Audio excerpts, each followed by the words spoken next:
Hello? Hello? There we go. Yay! Okay, good. It's working. Yes. Okay. Hi. I'll go ahead and introduce myself. My real name is David. I go by GhostsOnHoliday online. My pronouns are he, they, or they, he. It doesn't completely matter to me. I do consider myself non-binary, but I don't see that as important for this interview. Besides, what we will refer to each other as in that type of way. I'm gonna go ahead and ask the formality. Can you introduce yourself, your name, or what you go by, or both? Hi, I am Sky. That's my name. I go by PhemieC online or sometimes Hamsters. I am they, them, but also doesn't really matter to me. But yeah, Sky is what you can refer to me as. Nice to meet you, Sky. I'll go ahead Nice and. to Oh, meet you. go ahead. Sorry. I was going to go ahead and say. I'll go ahead and get this out of the way. I'm not going to gush, but I've been a fan of yours for a good few years. I've been into Homestuck myself since I was 17 years old. I'm 27 now. And I think I started listening to you sometime in. I don't want to get the date wrong because I don't remember when you actually published a lot of your music. But it was a good few years into it. Me and a few friends of mine are actually legitimate fans of your fan music. I'll go ahead and explain as well. The video I'm doing, I don't know exactly what it's going to be. I want it to just be kind of positive. A lot of the Homestuck stuff is kind of negative that goes out online, and that's, that has its place. But I just wanted to Uh, go ahead. oh, I'm just saying I'm all positive about it. So I have basically only good things to say about my time in Homestuck. So and I'll just go ahead and say thanks very much. I appreciate that you like my music. I think most of it was published probably almost a decade ago, like 2012 and 2013 was when I feel like I was making most of my music. So Yeah, I remembered. I didn't want to say. Like I said, 10 years ago would have been around that exact time I got into Homestuck. I think I found your music through Tumblr, of course, because everyone was using Tumblr then. Yeah, I really enjoyed your music. I thought I'm gonna go ahead and give you some compliments before we get into the interview. I thought your lyricism, you're a very good lyricist, and I really did enjoy your turn of phrase in your music. That's something that's important to me in a lot of music. thank you very much. All right, so first question. This is kind of a broad one. I'll try to ask this without saying it straight out, but how have the past 2 years treated you? The past 2 years, well, actually, for me, they've been pretty great. I know the world has kind of, you know, gone to heck in a handbasket for a lot of people. The last 10 years and my 20s in general have been pretty rough. And I think just in the last couple of years, I've found where I want to be in the world and I'm doing really well. And yeah, I'm in a job I love. I'm happily married. I'm planning a family and things are looking up. Oh, that's awesome. I'll just say shortly, I feel a lot of the same. 20s were not great, but they're getting better. Um, Yeah. so next question. How did you get into Homestuck? I don't know many people who got into it like on the ground floor when it was very early on. I myself did not get into it until some of the bigger phases of it that most people remember, Acts 4, 5, and 6, were kind of rolling out. So how did you get into it? Well, I actually read Problem Sleuth way back in the day when it was updating. I don't even know when that was, 2004 or something like that. 2000, I don't know. But so I was aware of MS Paint Adventures, and in high school I saw that they were, around 2007 or 2008. One of my friends was like, "Oh, well, if you like MS Paint Adventures, if you like Problem Sleuth, you should check out Homestuck. It's their new thing." And I just knew that when I started reading it, I was going to become absolutely obsessed, and I just couldn't because I was like, I've got to graduate, I've got to get into college. And so I put off reading it for the longest time because I know myself and I know how obsessed I get about stuff.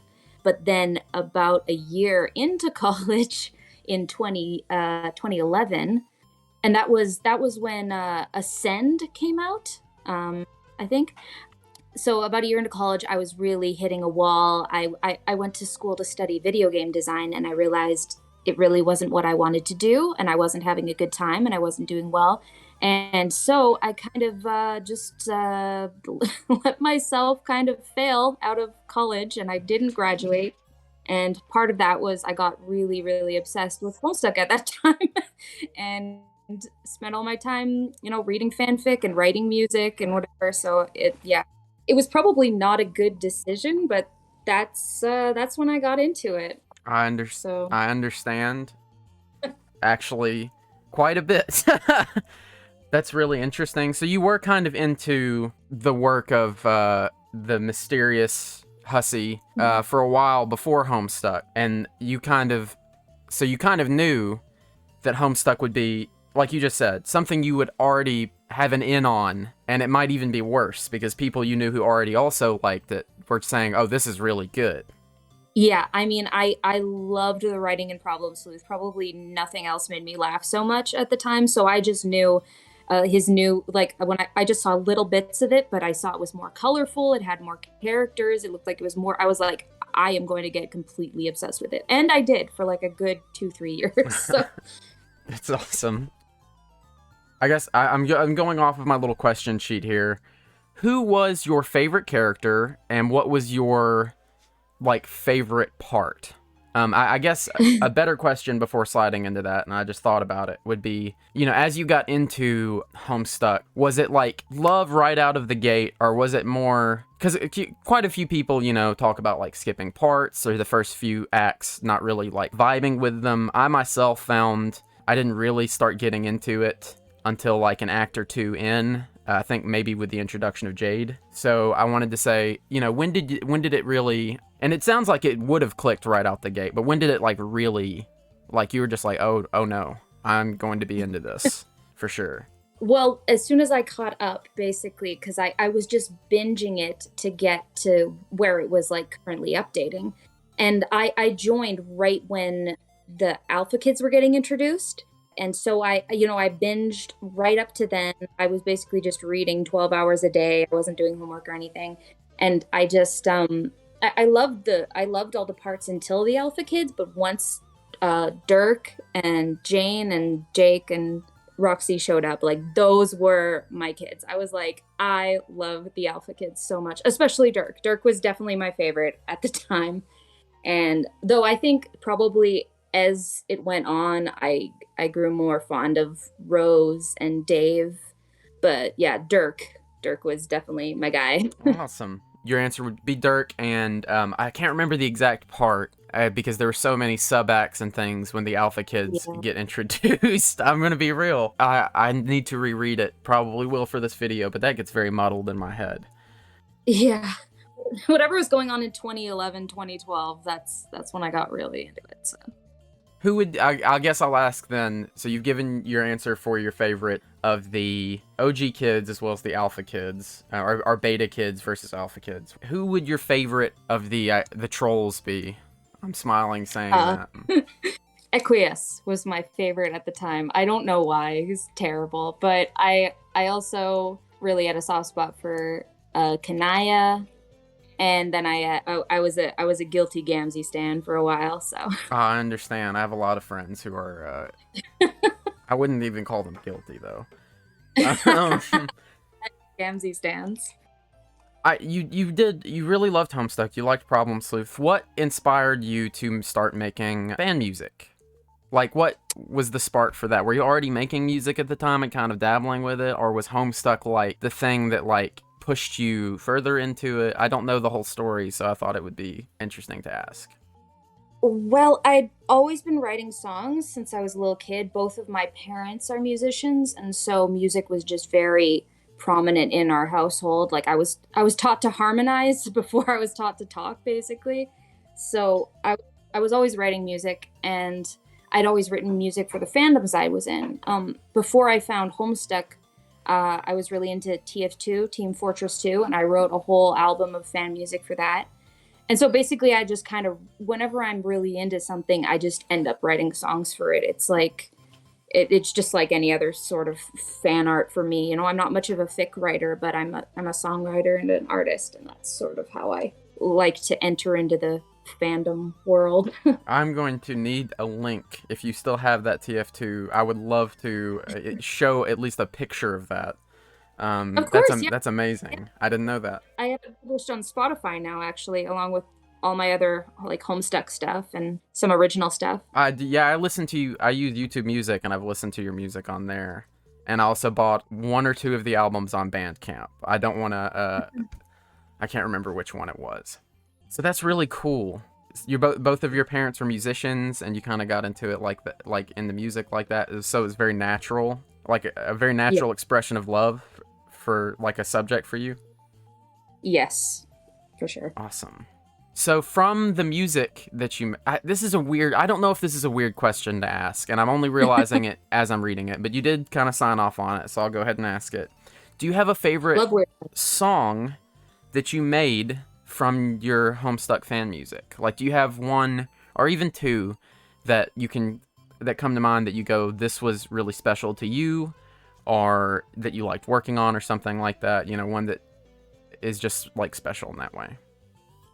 Well, I've gotten asked this question a couple times on Tumblr, and I think my opinion of what my favorite is always kind of changes. But I think when I posted Ugly Story, that was the first one that got like a lot of people listening to it, and where up until then I hadn't had that many people actually listening to my fan music. I was mostly just posting for me and my girlfriend at the time, and like 4 other people, and then that one kind of got, I think it got like tens of thousands of reblogs at one point. And so that was the first time where I was like, wow, maybe people actually like my music, and I should continue to post, online. So I think that was when I first sort of got really motivated to write more for Homestuck, because I was like, wow, this fandom really appreciates it. So,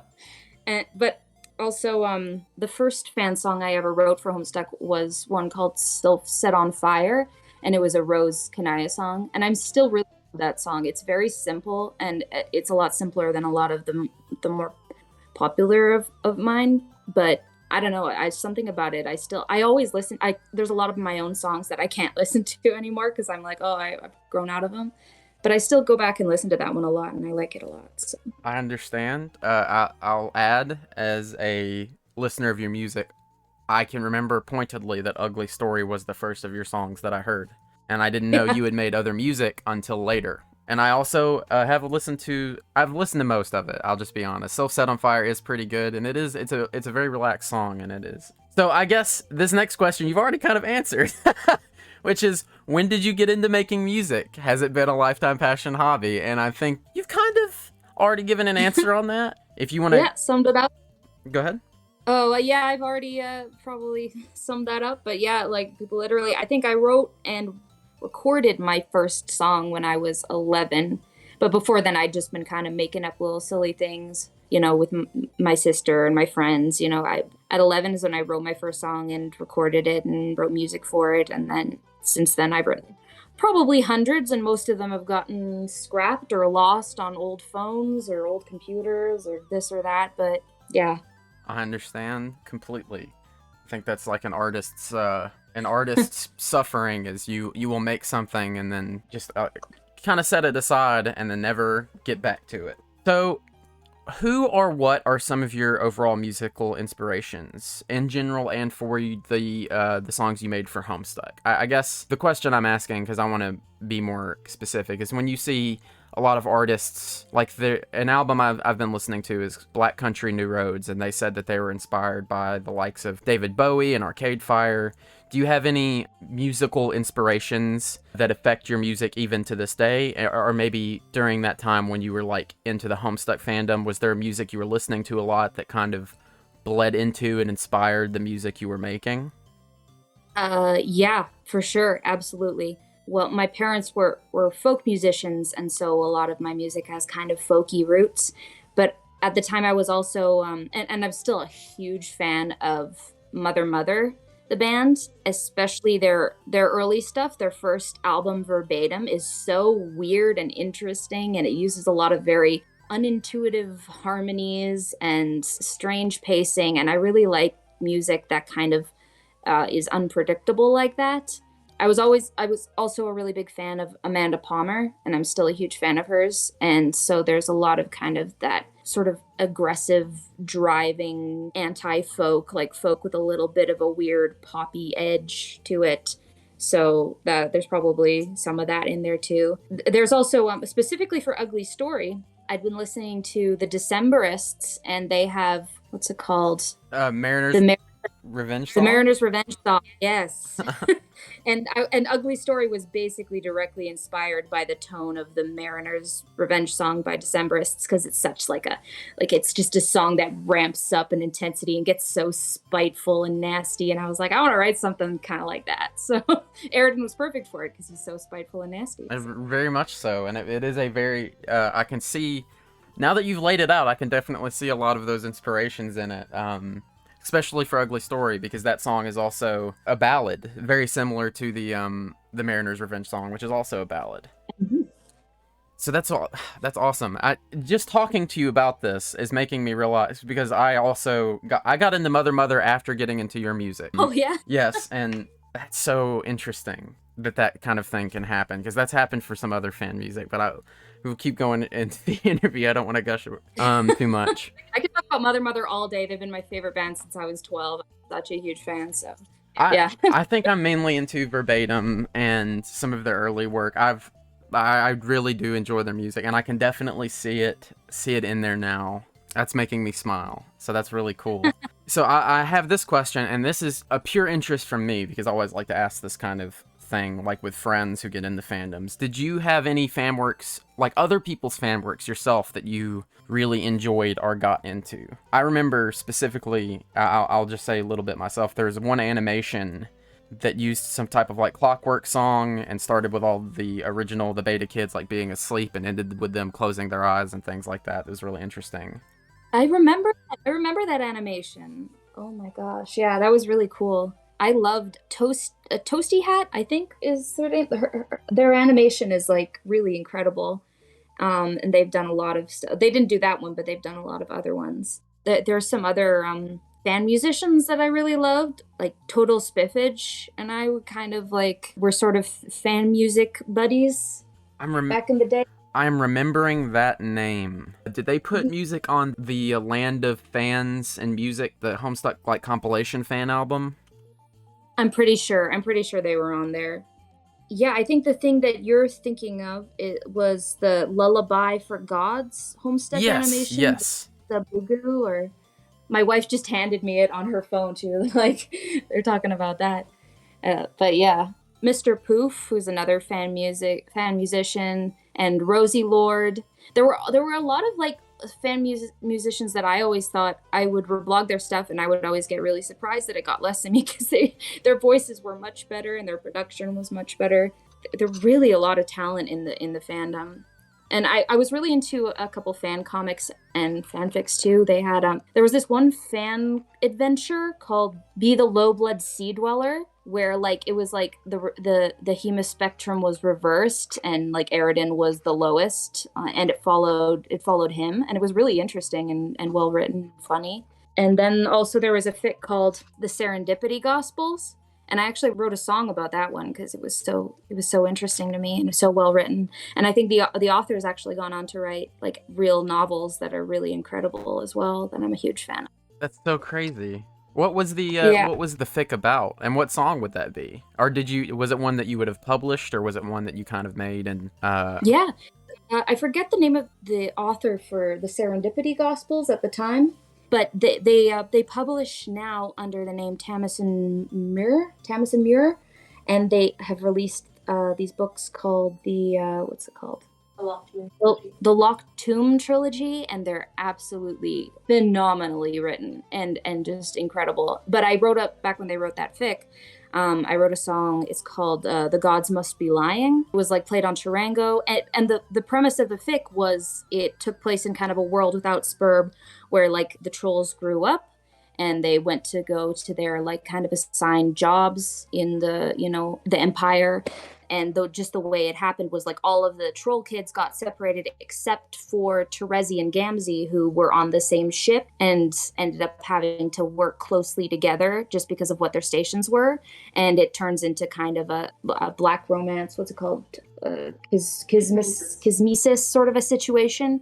But it's really kind of like slow burn and angsty and well written and very dark and really dramatic with a lot of kind of interesting sort of horror elements too. And it really goes into kind of this author's idea of troll culture. And anyway, it was just very, very well written and poetic. And so it inspired me to write a song about it. That's so cool. And I didn't know. I didn't know any of that. I actually had to write that down. I'm gonna look into Tamsin. I probably didn't spell this right. Tamsin Muir. It's Muyr, I think is how you spell her last name. I used an I. I'm gonna adjust that.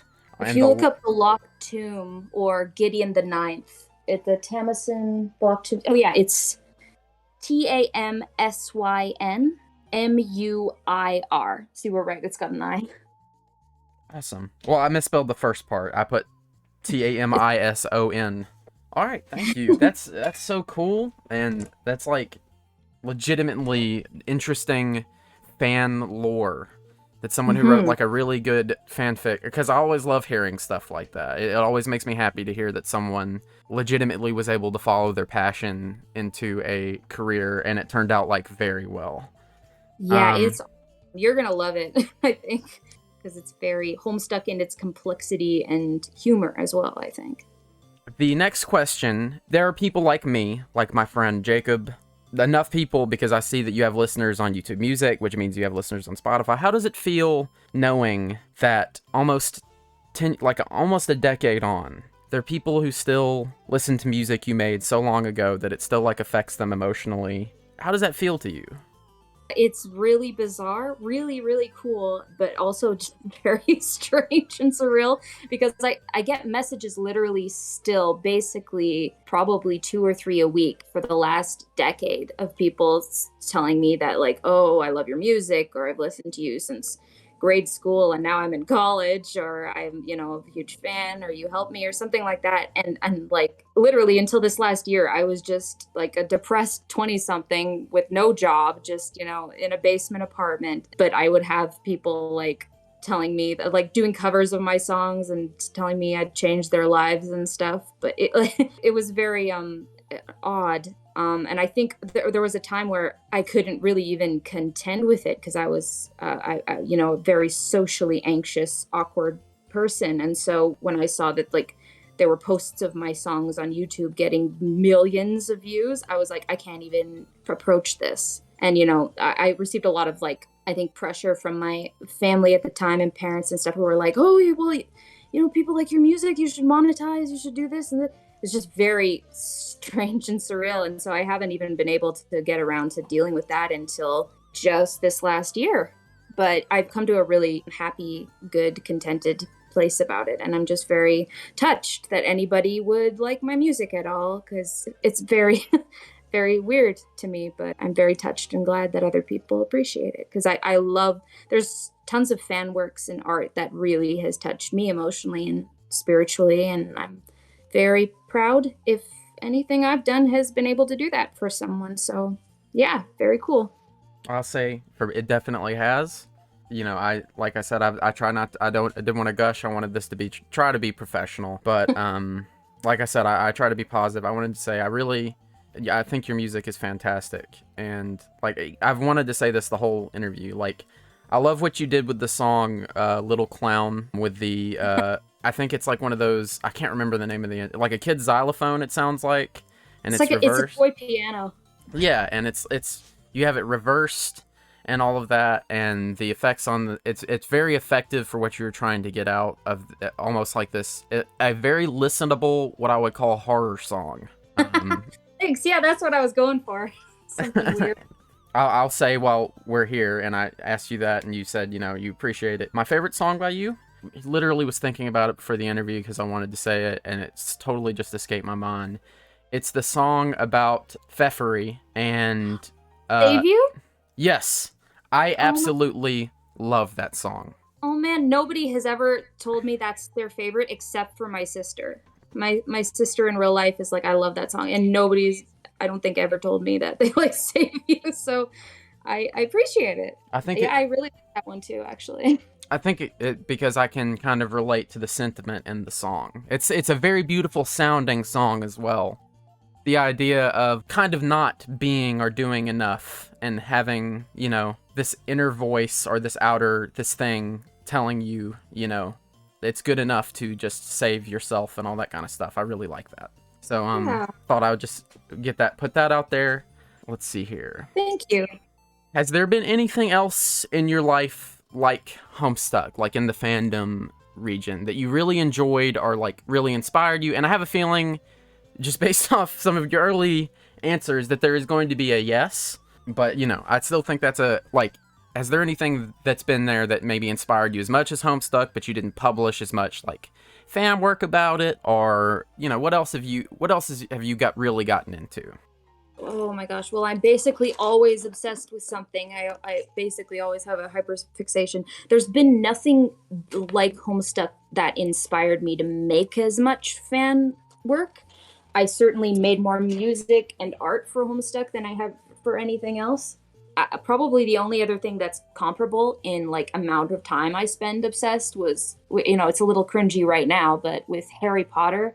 Like, I grew up reading those books, and I went to every premiere dressed up. I cosplayed. I waited for the books to come out. I was, like, deeply, deeply obsessed. But that was before kind of I knew that was like in the fanfiction.net days when I was like a kid, and there wasn't really very easy accessible fandom spaces online that I could find, being younger. But like, yeah, that was my big obsession all through childhood till high school, probably till about like maybe 14. And then there's been other ones, I was really into Naruto for some of my early teen years. And then I was really into Star Trek for a time in high school. And yeah, since I've been really into Dragon Age on and off in periods of my life. But yeah, Homestuck far and away exceeds all of them in terms of just the amount of creative inspiration it gave me. They're very singular. And also I feel like the fandom for Homestuck was so singular in its weird, like, every fandom gets kind of obsessed, but Homestuck was like another level. Like, there were fan works made about fan works made about fan works. Like, it was like almost like it got so meta and involved in itself, and I don't know, it was a very special fandom to be a part of, especially while it was updating. Nothing else like. I was going to ask a question, but you kind of actually answered it as I had formulated it, which is, I'll tell you, I was also into Harry Potter, and, Harry Potter still has a fandom, but it was never as, like, wild as the Homestuck fandom was, because you're right, there was literally whole subsections of the Homestuck fandom who made fan art about fan fiction that was made by a bigger fan fiction. Yeah. And... oh, sorry. No, you go ahead. I think part of that was just, Homestuck at the start of it was a very audience participation based thing. Like, the first few story beats were actually like voted on in forums and such, and Andrew Hussey, while being like kind of this enigmatic figure separated from everything, also was very meme conscious and fandom conscious. And there was a lot of like, if a thing got big enough in fandom, you could probably expect to see it nodded at or shouted out in the actual source text, which made, I think, everybody feel like more involved in the actual creation of this thing. Like, they felt like it kind of felt like we were all creators of Homestuck in a way. Like, we were all creating this crazy huge mythos that fed into itself, Yeah, like you were being like we were being listened to by a creator, and that does not happen. Well, I would imagine it happens nowadays more than it did even. And Yeah. when I saying back then, when it was only 12 years ago, feels strange, but back then, the only thing I can think of would be Undertale fandom kind of had a very similar metamorphosis. True. That I would argue But is even even... that kind of fed in, even Undertale itself kind of feeds into the Homestuck. No, you're not wrong. I was gonna say, specifically, did not know I've always loved Homestuck music, fan music such as yours, as well as the music that comes from like the official source. And Hmm. I did not know, because I did not pay attention very much, I'll just be honest, that Toby Fox had made so many of the biggest, fantastic Homestuck tracks from the main comic until probably around the time Undertale came out. And that became like a big thing. Yeah, Toby was huge, and like even Megalovania was like a reused Homestuck song that he did for like one of the flashes, one of the Homestuck flashes. He used it there before he used it in Undertale, and he got a lot of artists that were also involved in Homestuck to work on the game with him. And it's like you very much feel that same sort of energy and sensibility, I think. Yes, for sure. The Yeah. very similar sense of humor. And I Oh also yeah. think it was when Aradia beats the living heck out of Vriska. I'm pretty Yeah, sure. yeah. And even then, Toby really likes to recycle in a positive way because Megalovania was, before it was in Homestuck, was in the his Earthbound Halloween ROM hack. So Oh that's my always a god, fun. that's awesome. Let's see here. Okay, yeah, this is kind of a simple one. I think this would probably have been better at the end of the interview, but I'll go ahead and ask it now because some of these questions veer off in a little bit of a different direction. But if you could say something to the people making music, whether it be fan music or otherwise, what would it be? And say something to the people who supported you and listened to your music now, then, what, like, kind of, what would you say, I guess, to, and it doesn't have to specifically be fan musicians. What would you say to a fledgling musician and the people who still listen to your music? Like, if you could say something to that big an audience, I guess. Well, I think the thing I'd say to other musicians or people who want to make music or get into making fan music is just make the kind of music that you want to listen to and that you like, and don't be afraid to be weird and experimental and try something that you've never heard before. Try making something that you've never you've never heard before, because I think there's a ton of new music coming out that is so interesting and experimental and wild and unique, and I just want even more of that. Like I think the era of cookie cutter pop is over. I think there's so much creativity out there, and people shouldn't be afraid to kind of use their own specific weird voice and use whatever they've got. And also that you don't need any money or any special instruments to make music. You just need you and your voice, or your hands for snapping, a table for drumming on. Make music with whatever you've got, and in general make art with whatever you've got, because it's not about what you have to make it with, it's just about doing it. It's such a healing thing to make music and to make art, and it should belong to everybody. And then I think for people who still listen to my music, I say thanks, and I'm glad you like it. Short and sweet. Well, the second part. The first answer, I really appreciate that. I'm also getting into making music, and I think it does take learning that it isn't... I won't get, philosophical here, but it does take learning. It doesn't matter how much money you can put into something. It's effort and passion and all of that kind of stuff. And let's see here. I appreciate you answering that. And I want to keep it positive, but I will ask because I think it's something that everyone would be interested in. What would you say was your worst experience in the fandom, in the Homestuck fandom, but also in any fandom in general, if you feel comfortable with sharing it? I think I was pretty lucky. I got away unscathed. I wasn't involved in any weird, I don't know, spit bucket shenanigans. I mean, I heard a lot of weird stories come out of the Homestuck fandom, but nothing that I ever personally experienced. I never got any big hate or anything. I got definitely booed out of the Voltron fandom when I tried to step my toes in there, but it's a longer story. I think it was just a bad timing, and I had a bad take, I guess. And but for Homestuck and for basically every other fandom I've been part in, I've tried to really stay away from, I don't know, drama, and just kind of try to focus on what was going on that was really fun and creative and joyful as much as I could. I understand completely. I think I'll put a little my own opinion in here, but I think a lot of people don't realize how easy it is to actually avoid the worst parts of a lot of things, especially when it comes to fandom.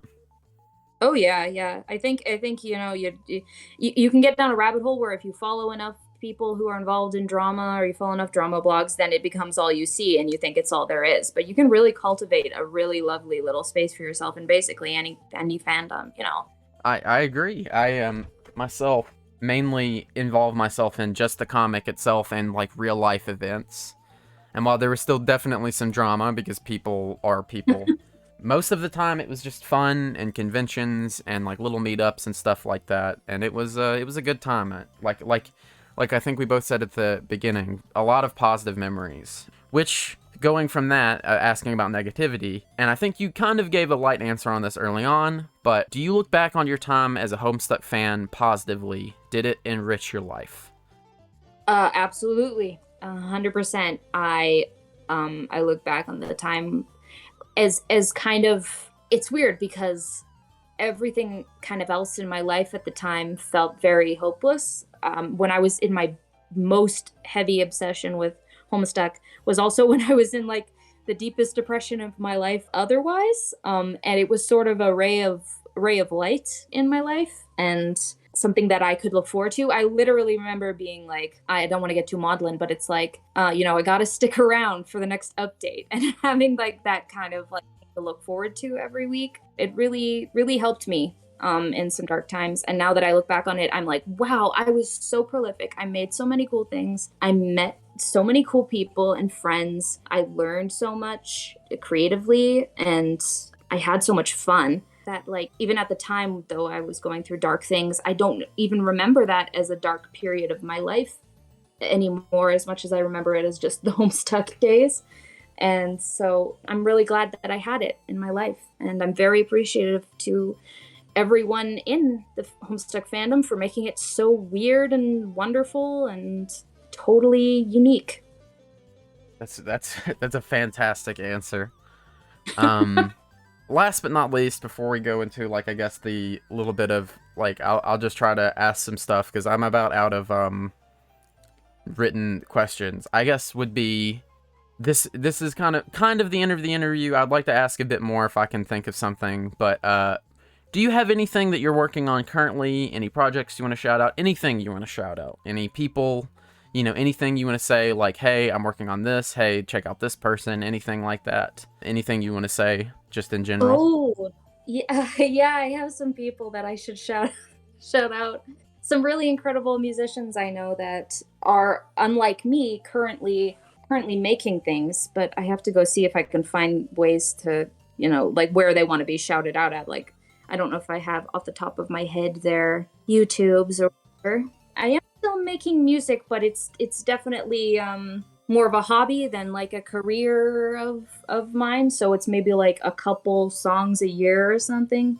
But there's some really incredible musicians even on Tumblr right now that are just doing amazing things. There's an artist, there's a singer and songwriter named Maggie Collins who is vastly underrated. They're not doing Homestuck stuff, but they've been kind of a lifelong friend and art buddy of mine, and they're on Spotify, Maggie Collins.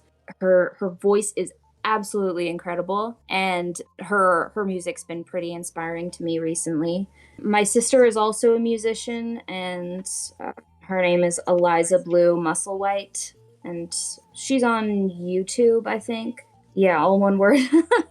So Eliza Blue Musselwhite on YouTube. She's a really incredible songwriter and definitely also someone who has inspired me my whole life. We've written lots of songs together and an album together that we've recorded, but I haven't had time to edit, but will probably be released at some point. And If you want to send me links, yeah, I will I'll post send you these in the description. And also there's like, I can't think of them off the top of my head, but there's like probably at least a dozen fan musicians that I have talked to over the years. And if you are doing like a collection of like, go check these people out, like I could definitely give you some links of some really incredible fan musicians. I would like that a lot.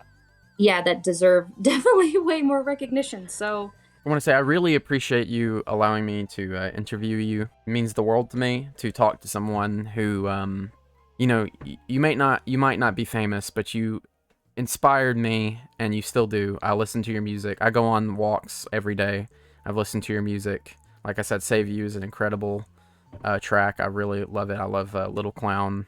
I like most all of your Homestuck music. In fact, I heard from buying your albums off Bandcamp a song that I hadn't heard, which is the one about the Christmas being better because you're home, and it's about the beta kids. I'd never heard that before, so I was like, what is this?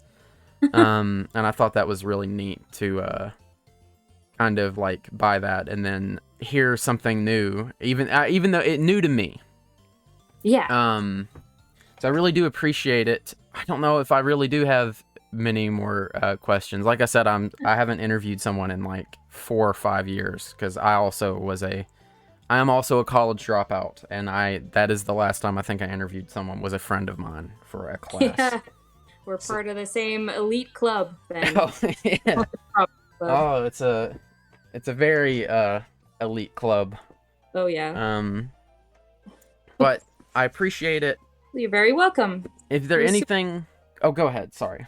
I was just gonna say it's super fun, and I also appreciate it. It's fun to talk about those days too, because they were big, important to me, and then they're kind of just like but there's such like a thing in my past now. Like I never talk to anybody about Homestuck or anything anymore, so it's kind of fun to take a little trip down memory lane. I am right there with you, but I find a lot of people nowadays have one very extreme opinion on it or the other. They either like don't ever want to talk about it, or they're like, you bring it up and it's like Let me tell you about Homestuck. Yeah, like my smile comes onto their face, and like it gets people chattering.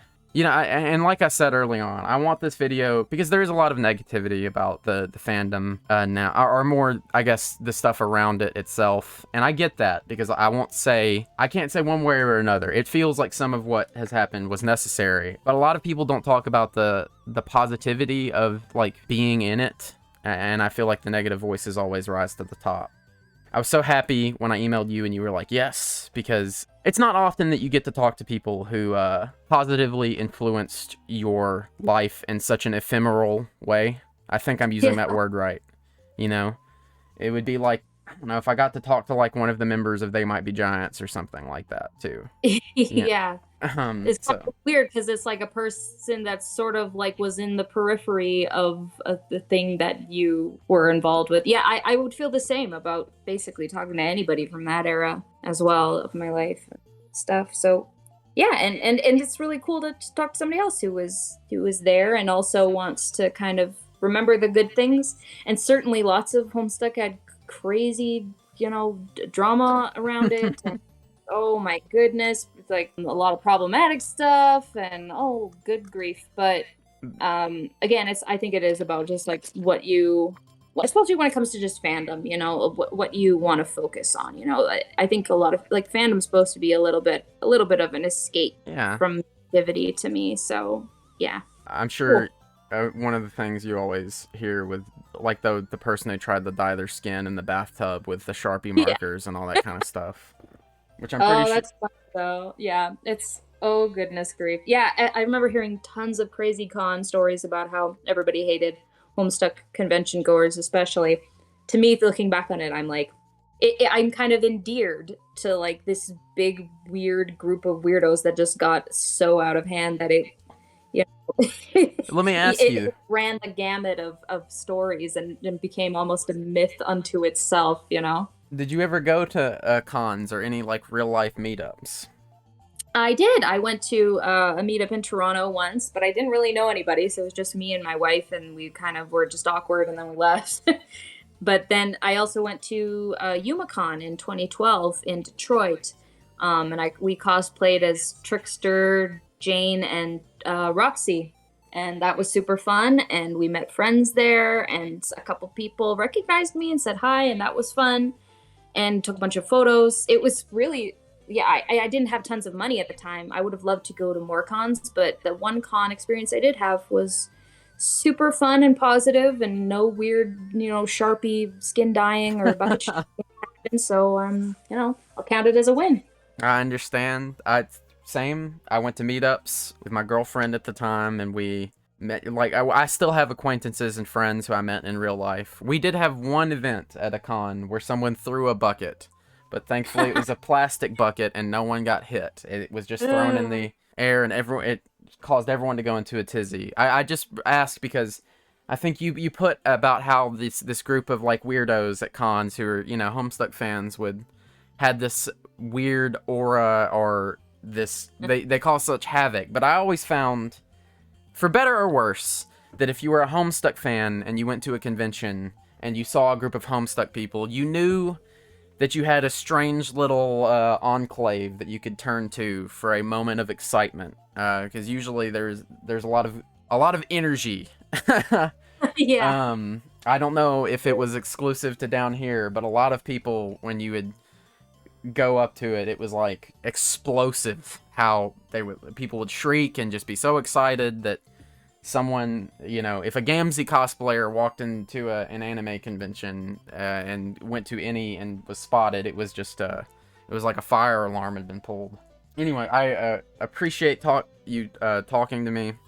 I hope you have a fantastic day. This meant the world to me, and I will send you a link to the video when I eventually get it done. Like I said, I'm still formulating it, and I will also, when it is finished, link you the uploaded interview. I will link you the final video itself, and when you send me those links, I will put them in a Word document and try to get everything I can into the description. Well, thanks very much. And yeah, I'd love to see the video when/if it's done, and I hope you have tons of fun producing it. Thank you. I hope you have a great day, and again, thank you. I will, You too.